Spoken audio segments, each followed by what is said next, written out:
चलिए आज हम लोग क्लास 9th का क्या पढ़ेंगे? बहुपद। मैथ में क्या पढ़ेंगे? बहुपद। है नहीं? एक्सरसाइज का है 2 3 एक्सरसाइज 3 क्या? बहुपद। देखो बाबू, बहुपद को समझने से पहले हमको समझना पड़ेगा क्या? चर और अचर। चर और क्या? अचर। क्या समझना पड़ेगा?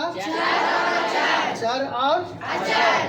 ठीक, अब समझेंगे कि चर कौन संख्या को कहेंगे और अचर कौन संख्या को कहेंगे। ठीक है ने? चर किसको कहेंगे और अचर किसको कहेंगे? तुम लोग को पता है कि चर किसको कहते हैं? बोलो जल्दी। चर किसको कहते हैं? जिसका मान क्या हो? बराबर। निश्चित या अनिश्चित? अनिश्चित हो। क्या हो? है ना? जिसका मान क्या होना चाहिए? जिसका मान अनिश्चित हो। क्या हो? अनिश्चित हो। है ना? जैसे में मैंने लिखा और एग्जाम्पल देखेंगे क्या? x, तो अगर x आ गया, क्या आ गया? तो बाबू रे x का मान तो बहुत सारा हो सकता है, कभी 2, कभी 3, कभी 4, कभी 6, 7, 8 हो सकता है कि? ठीक है ने? तो जिसका मान अनिश्चित हो उसको कहेंगे क्या? अचर।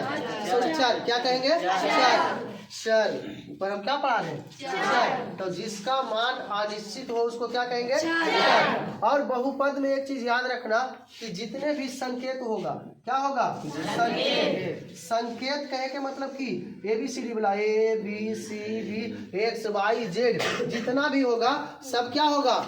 चर। सबका मान क्या होगा? चर। अनिश्चित होगा। ठीक है ने? तो चर जैसे मान लीजिए हमने लिख दिया 4x, तो इसमें अगर तुमको कह देगा कि बताइए इसमें एक चर कौन है? x है ने? हमने लिख दिया 5x², तो इसमें चर कौन है? क्या होगा? x²। ठीक, अब समझना है हमको, तो चर तो तुम लोग के क्लियर। अब समझना है क्या? क्या समझना है? अचर। तो देखो अचर में क्या होता है कि मान निश्चित होगा। मान क्या होगा? जैसे मैंने लिख दिया, मैं सबसे पहले लिख लूँ इसका मान क्या होता है? निश्चित। क्या होता है? निश्चित। ठीक, जैसे मैंने लिख दिया 2 कभी बदलेगा? इसका मान 2 फिक्स है तो फिक्स है। 2 क्या है? फिक्स है तो फिक्स। मैंने लिख दिया 3 फिक्स है ने? क्या इसका मान कभी छो हो सकता है? 8 नहीं हो सकता है। हमने लिख दिया 7, क्या लिख दिया? 7, तो निश्चित क्या? निश्चित फिक्स है ने? ठीक है ने? तो चर और अचर समझ में आया? दे देगा 4x² + 5x, क्वेश्चन ऐसी इस प्रकार से दे देगा, है ने? और कहेगा बताइए इसमें चर लिखे। क्या लिखे? चर मान। कौन मान? चर मान। तो इसमें चर मान कौन कौन हो जाएगा? 4 और 5 क्या होगा? x² और चर में देखो क्या होता है? संकेत। और अचर में क्या होता है? संख्या। क्या होता है? संख्या। समझ में आ रहा है कि बोल रहे हैं? ठीक, अगर चर पूछे तो XYZ और अचर पूछे अरे अभी एक बार फिर से एग्जाम्पल। ठीक, हमने लिखा 5y² + 6y, बताइए इसमें अचर कौन कौन है? 5 और क्या? कोई दिक्कत? चलिए आगे बढ़े। अब बाबू हम लोग पढ़ रहे हैं बहुपद। बहुपद पढ़ रहे हैं तो सबसे पहले हम बताएंगे, सीखेंगे कि कोई भी पद होगा वो बहुपद कब कहलाएगा, है ना? बहुपद कब कहलाएगा और बहुपद कब नहीं कहलाएगा। ठीक है ने? तो ध्यान देना, एक बातों पर मेरा ध्यान देना कि जिसका पावर यानी घात, जिसका क्या? घात पूर्ण संख्या हो। कौन संख्या? पूर्ण संख्या मैंने समझा है? पूरी संख्या है, आधा आधी पॉइंट फाइंट कुछ नहीं, पूरी संख्या आना चाहिए। 1 2 3 4 5 ये सब पूरा पूरी है कि नहीं है ना। तो जिसका घात एक क्या हो, पूर्ण संख्या हो, क्या हो, जिसका घात पूर्ण संख्या हो उसको कहेंगे क्या, बहुपद। क्या कहलाएगा, एक रीजन और है, ये तो हो गया बहुपद होगा। अब बहुपद कब नहीं होगा, ठीक। तो जिसका देखना बहुपद होने के नियम, सबसे पहले देखो चर पर पावर, चर पर क्या पावर है ना, चर पर पावर। तो चर किसको कहते हैं, एक्स को ने, एक्स वाई जेड को है ना।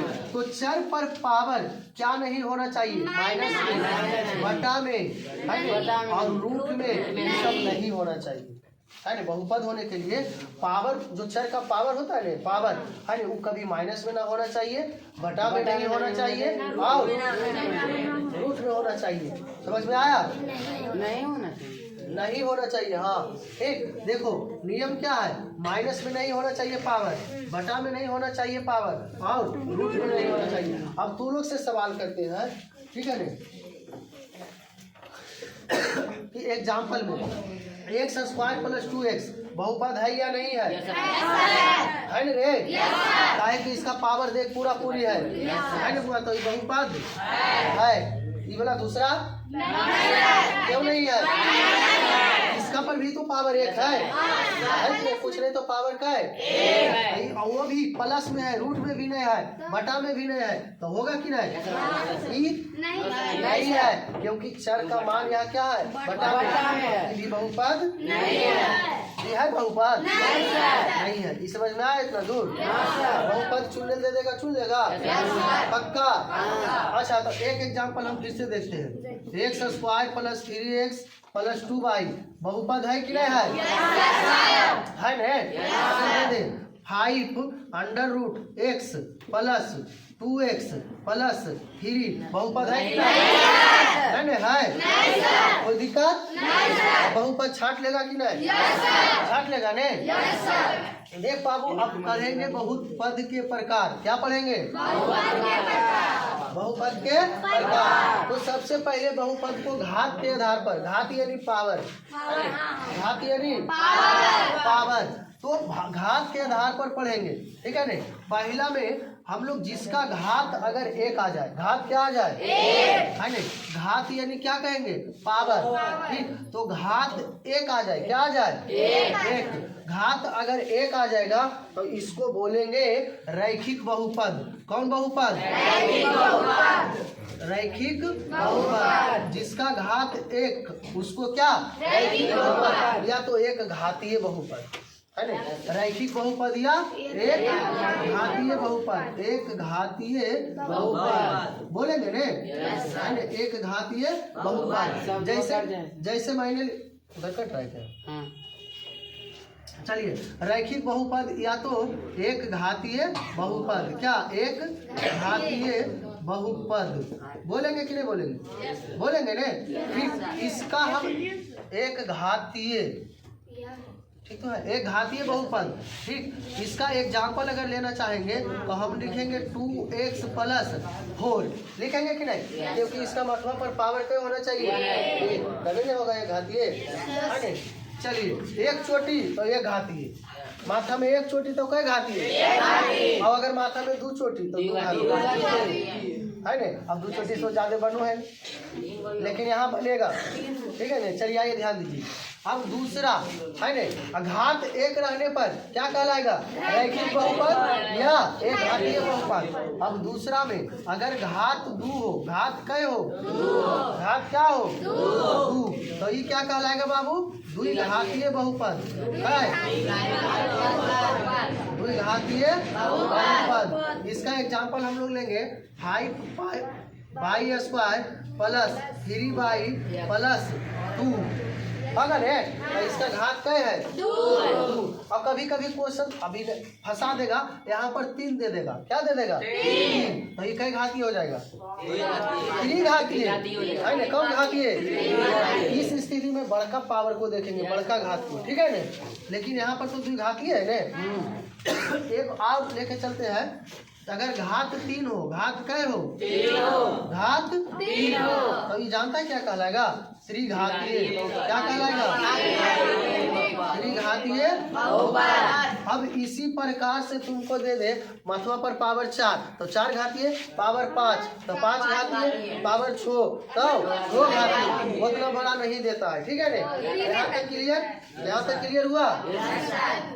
आशा है बता देगा, पूछेंगे तो बता देगा और चैप्टर बन जाएगा ने? एक चीज और लेके चलते हैं। ये तो हुआ घात के आधार पर। किसके आधार पर? घात के आधार पर। अब जो हम लोग पढ़ने जा रहे हैं किसके आधार पर? तो पद के आधार पर, है ना? किसके आधार पर? पद के आधार पर। देख बाबू, तो पहला में अगर देखना कि अगर पद, यहाँ देखो घात की बात हो रहा था, तो घात एक रहने पर रैखिक बहुपद एक घातीय, और अगर घात 2 घातीय, घात 3 तो 3 घातीय। वही प्रक्रिया पद वाला में भी है। अगर एक पद तो एक पदी बहुपद, 2 पद 2 पद, 3 पद 4 पद चतुर्थ पद ही होगा ने? चलिए, तो पद की संख्या एक रहने पर, कै रहने पर? अगर पद की संख्या 1 हो तो क्या कहेंगे? एक पद। क्या कहेंगे? फिर और पद की संख्या क्या हो? पद की संख्या क्या हो? 2 तो क्या कहेंगे? क्या कहेंगे? द्विपदी बहुपद कहेंगे ने? और पद की संख्या क्या हो? पद की संख्या क्या हो? तो क्या कहेंगे? त्रिपदी बहुपद। कोई दिक्कत? त्रिपदी बहुपद कहेंगे ने? यहाँ तक में आप लोग का बहुपद लगभग समाप्त होगा। फिर जो आगे आएगा अगला चैप्टर के लिए तो अगला चैप्टर में, ठीक है ने? ठीक है सर।